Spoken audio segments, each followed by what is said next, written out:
Hello o good morning mga sapat for today's video.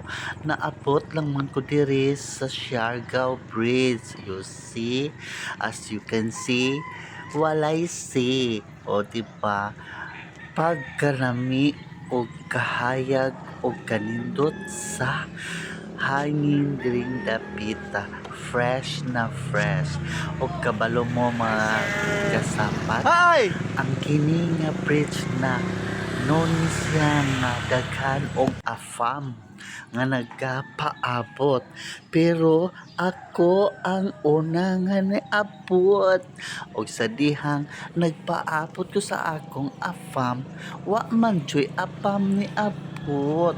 Sumao na ang akong gibuhat, nagpaabot pa jud ko og sa dihang napulan ko, wa mahalin ang akong beauty kay nagtuo ko daghang laki diri ug akong namatikdan nga murag 19th century pa man ko di ari. So akong buhaton muli na lang ko ani ug dali na lang kutob. Salamat sa pagtan-aw.